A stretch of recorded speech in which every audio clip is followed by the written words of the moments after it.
So I put about 10 hours into Soulframe, DE's most recent game that they're working on, their newest game that they're working on, and I want to talk about some of my thoughts on it. And right off the bat, I want to say there's a lot of negative things and points I'm going to go over in this video, and things I think need to be improved upon or added to the game. But I want to start this video off right saying I actually had a lot of fun playing Soulframe. So even though this video is going to have a lot of negative things being said in it, and you're going to think, wow, this guy hates this game, that's not the case. I just want to give some constructive criticism, okay, because I did enjoy the game. I'm not just trying to hate on it, and it has a lot of fun and positive aspects. It's just, there's a lot of issues as well. So because I've written down less positives, because I think you notice positives less when you're playing through a game or trying to think about good things about a game. You notice them less because you're not going to be like, wow, this game runs fine. That's not really going to be a positive you say out loud. Something has to be exceptional for you to say it's a positive. Something has to be bad or broken for it to be a negative. You can't just say standard things are positives. So that's probably why I have less positives and more negatives. I just want to get that out there. Anyway, the first thing when you start playing Soulframe, you're going to notice right away is the game is absolutely stunning. Every environment looks absolutely amazing, from the forest, the small villages, the castles, the dungeons. Everything looks super good. The water looks amazing. The items look amazing. Your character looks good. The enemies look good. The graphics in this game are honestly incredible. And it all fits the same theme. It all feels like a cohesive world. There's just so many positive things to say about it. And there's the ambience is great. And actually, to add on to that here, is there's all kinds of different creepy statues, symbols, and decorations you kind of find throughout the environment, and they all fit the world really well and add a kind of a creepy background to it, because the world itself isn't creepy or scary, but you do see these masks that's shooting out mist, where you see these things in the river, these water fountains that look demonic and evil.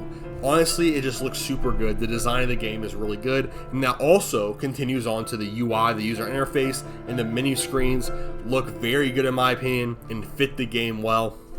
It acts when we're talking about graphics, how it looks, how it all connects, how the atmosphere is, how the ambience is, how the music is. When we're talking about that kind of stuff, Soulframe is absolutely hitting it out of the park. It is amazing, 10 out of 10 level stuff. And even your Nightfold, the home base, is super cool and awesome. Has a really cool look to it. And you can add different ancestors to it. When it comes to anything that involves looking good, they kill it.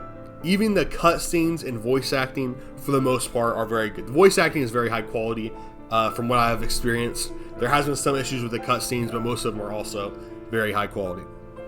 So when I'm talking about extreme positives, things I want to point out as a positive, that for the most part is it. The game looks amazing.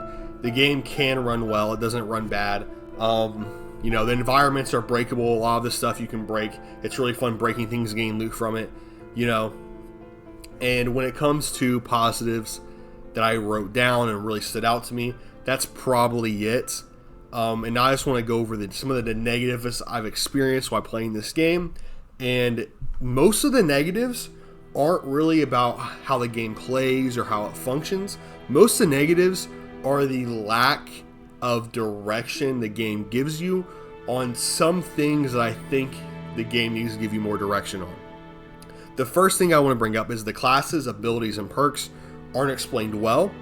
They aren't an overly complicated system at all, but it's not doing any new players favors when you literally give them no information about the classes and perks. They say, this is a range class, this is a magic sorcerer class, this is a melee class.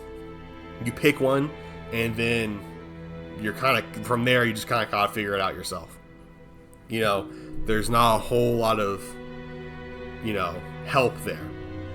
And when it comes to the grace, the courage, and I forgot what the last one was, the 3 attributes you have, after 8, 10, 7 hours, however long I played, still have no clue what any of those mean or how they help benefit me. I don't know what any of those 3 things mean. I know what the abilities do. I understand how to upgrade the abilities and stuff like that you get for picking your specific classes and stuff. But when it comes to that, those 3, bravery, whatever, the grace and all that, no clue what those are for. I don't know. And that's also something I want to bring up really quick, is I went in with the intention of my review here to not look up anything about the game, because I want this to be my new player experience, and from what I can understand as a new player. And I do think I'm a pretty smart guy that figures out games well, so I think this is a lot of experience a lot of new players are going to have. So I'm sure a lot of people did figure out exactly this information. Maybe they figured it out quick, maybe they looked it up because they didn't know.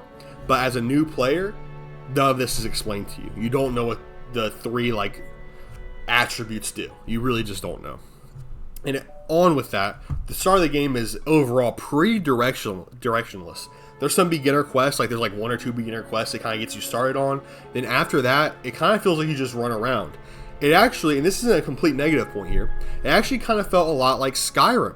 You just wander around looking at the beautiful environment and going in the random dungeons, engaging with random enemies, and grabbing random loot. It's not like, you know, a super good like story idea to do that. Like, it doesn't really help boost your story or the narration of what's going on, but it is fun to do. If you have an open world game, one of the best things to do is to explore and wander around, and that's kind of what you do in this game. So it's not really a negative that's so directionless, but it is directionless, but something that you do need to point out here. It's a pretty similar thing that reminds me a lot of Skyrim. When it comes to directions, by the way, let's get straight into this. The sparrow that you have with you isn't super important. I would summon the sparrow constantly, and it kind of just flew away too quickly for me to actually follow it. I would just follow the cursor it puts on your compass. It puts a marker on your compass and to follow, so the bird itself is kind of useless, but you can just follow the compass just fine when you use the bird. So I mean, it's not a big deal, but it's like they put all this effort in to have a bird you could directly follow, and it just doesn't really work that well.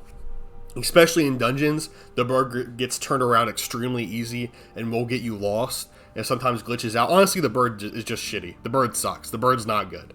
The sparrow is not a good system to use. It's terrible. They need to fix it or get rid of it, because it's... If you try to follow the sparrow and not the compass the game gives you, try to follow the sparrow, you are going to get lost. Guaranteed.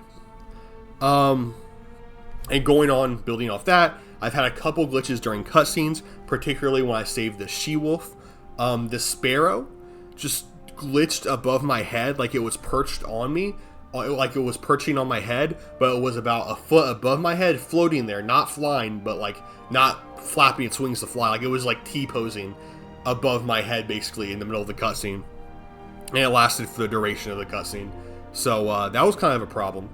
And, you know, there were some other minor glitches with the sparrow, actually, for the most part, during cutscenes. So, overall, the sparrow has been a terrible experiment. They need to work on the sparrow a whole lot, because that thing fucking sucks. It is not fun. It is worthless. And then let's just continue on to my next thing I want to talk about, and that's the combat. The combat in this game, so far, is extremely simple. And I mean, like, really simple. I picked the melee class, so maybe the archery class and the magic class have a little bit more going on. I actually haven't tried those out yet. I've played about 8 hours straight in the melee class, just because I wanted to get really familiar with one class for this experience. And I don't know what any of my abilities do. They tell me what they do, but I use them and I feel like they don't do anything. All the abilities you have. And then you kind of just block, roll, and stab. It's like, basically plays like Dark Souls or Bloodborne. More like Dark Souls. If it was very, very, very, very, very, very easy, and there was an extremely limited enemy variety. And one of the big problems with the enemies here is that one-on-one, there is not any enemy in the entire game that's going to be difficult for you. The bosses I faced, which I faced 3 bosses, which was a giant turret enemy, the stag boss, and then the woman red-haired boss that I fought so far, none of those 3 pose any threat to you. No enemy in this entire game will ever pose a threat to you one-on-one. It's just not going to happen. The only way they can really do damage to you is if they gank you, but you can really just run away, and, you know, I would just run away and throw my sword every few feet, because none of the enemies were fast enough to catch up to me, and none of the enemies in the game, none of the melee enemies, have any skills to help them close distance really quickly. So it's really easy just to back off and hit enemies. And I imagine it's even easier as an archer or a mage to kind of just like self-retreat and hit enemies. And then when you get into the ranged enemies, there is no variation. The melee enemies have some variation. They have dual wielder, they have a single sword holder, they have a sword and shield, then they have heavy weapon users. Right, so the melee has some variety of enemies going on. The ranged enemies have absolutely zero variety. I've only seen basic archers, and I've only seen basic magic characters, and both do like nothing. They're really easy to avoid. The archers just miss. You know, you can, like, if you stand still, they'll hit you. But if you're walking at a normal pace, not running, just walking to the side, like zigzagging, they're not going to hit you. The mages are also not going to hit you. So there's really no ranged threats in this game. So even though I played as a melee character, I would honestly just retreat and throw my sword a lot of the time and win every altercation like that. And I would fight, you know, I was level like 10 fighting level 23 enemies without much issues. So there's definitely a lot of, you know, issues with the combat here. It's really simple. It's not unfun. It just isn't amazing. There's not a whole lot of depth to it. And I imagine that's something they'll expand on when the full game releases. But as of right now, the combat is like nothing to write home about. It's like extremely watered down, easy Dark Souls is the best way to describe it. And they definitely had a Souls-like in mind, by the way, when they created this combat. There's no doubt about it in my head. Alright, and then let's move on to what I want to talk about next. I want to talk about the clipping issues and some of the glitching issues here. I didn't have too many glitches. There was no game-breaking bugs, which is a huge plus, by the way. Shout out to the developers. I encountered no game-breaking bugs the entire time I was playing, and that's very rare for a beta in the current day and age. So shout out DE there. But there was a lot of clipping through objects in the environment, especially like walls and stuff. You could just clip right through them. It was kind of looks really bad sometimes. And then going up and down ladders is like absolute hell for some reason for the game. The game is at its worst when you're climbing up and down a ladder. I can't tell if it's animated so awkwardly that it looks as bad as it is, or if the quality and performance drops, or if it glitches. All I know is climbing up and down ladders looks so stiff and awkward. It's absolutely terrible.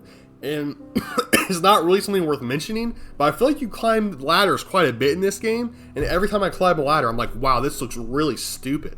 It looks terrible. I'll be honest with you, it looks absolutely terrible.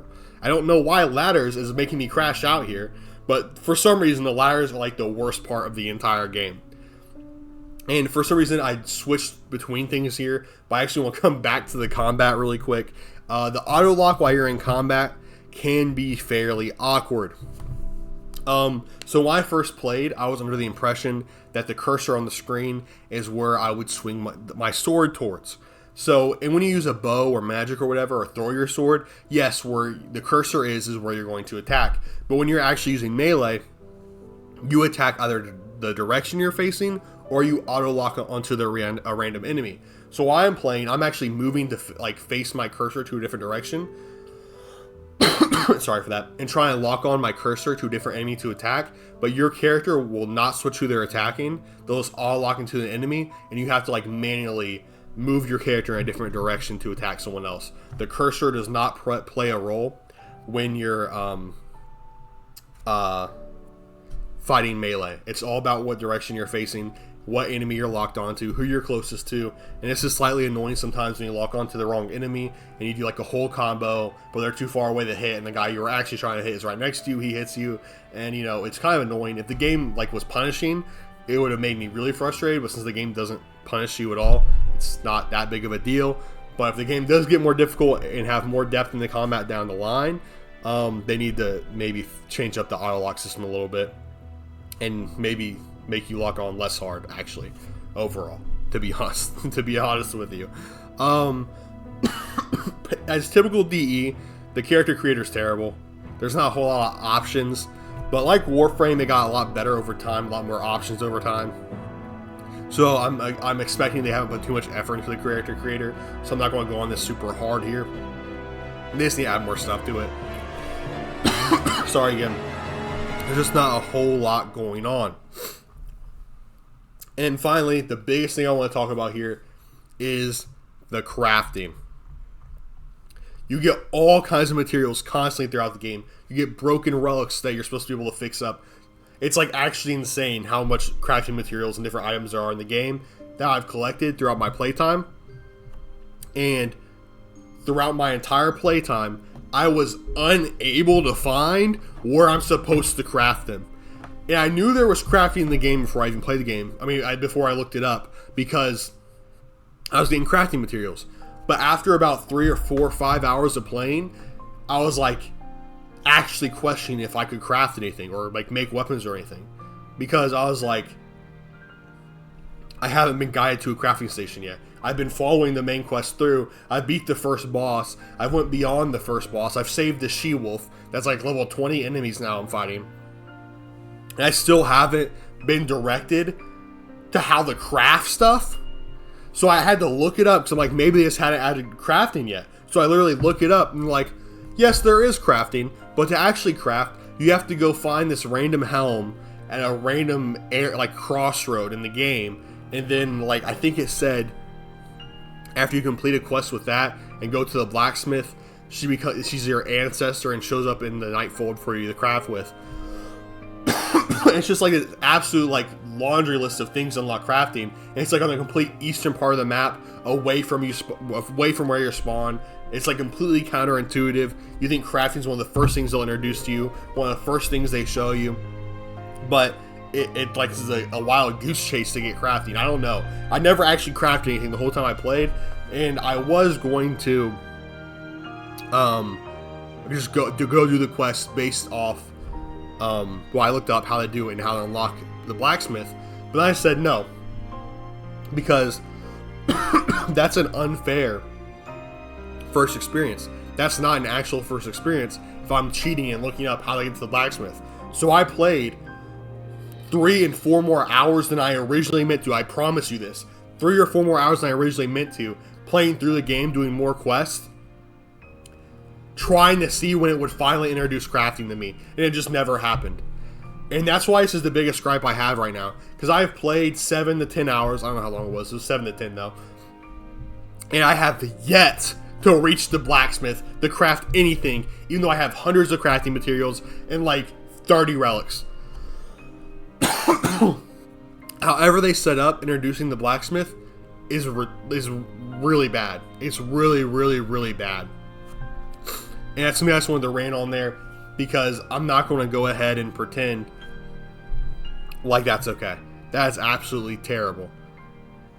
Because I don't think you're supposed to be level fucking 30 before you can start using the blacksmith and crafting new equipment. That just doesn't make sense.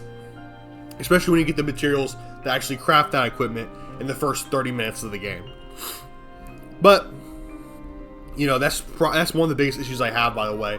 Is just the overall directionlessness of the game, how it introduces so little to you and guides you so little throughout the entire game. And it's actually even worse than Warframe was for new players back in the day, because it's an open world game. You're not forced to do certain things to unlock crafting or unlock mods. In this game, it's open world, and you can kind of just get lost, and then guess what? There goes your chance to start crafting with the blacksmith. So yeah, not a big fan of that. And overall, that's all I have to say about the game. Like I said, there was a lot more negatives and positives that I mentioned in this video, but I did have fun playing the game. It was fun to explore. It's absolutely beautiful. The combat is simple and definitely needs a lot of improvement, a lot of depth added to it, but it's not unenjoyable. It's still enjoyable combat, and this game, you know, can absolutely be turned into something really cool, especially with a company like Digital Extremes behind it. However, the 2025 window, they said they wanted to release it by the end of 2025. That was their hope. That's absolutely not happening. This game is not in a state to be released this year, and it won't be, in my personal opinion. Because if you release this game without a better beginning for new players, then it's cooked, and no one's going to stick with the game. Because of how directionless it is. You need to improve the beginning player experience, especially for a brand new game. A brand new game can't have such a bad new player experience when it comes to knowing what to do with classes, when it comes to knowing what to do with abilities, when it comes to learning how to craft. And this is something that you think the beta, the closed beta, would have. Usually closed betas are missing the late game content or like the in-story content. They're usually not missing the, teach you how to play content. So that's why it's very concerning to me. And why I don't see this game being released in 2025. Like I said, the game is beautiful. The aesthetic is beautiful. The ambience is great. The music is awesome. The voice acting is great. I see a lot of potential, but it needs a ton of work before this game is ready to be released. And that's my final thoughts on Soulframe. Let me know what you guys think in the comments below. Let me know if I was just stupid for missing the crafting. But when I looked it up, it seems like there was about 500 people that didn't know how to craft in the game after playing for hours upon hours. So I honestly don't feel stupid. Thank you guys for watching. Shout out my members, Tanagoides, Jay, and Simon King 5000. You guys are great. You help out the channel a ton. Let me make content. I've been making content way more frequently because of the support from you guys, helping the channel, from the support of everybody for watching the videos. But yeah, stay blessed, stay happy. See you guys in the next one, and goodbye.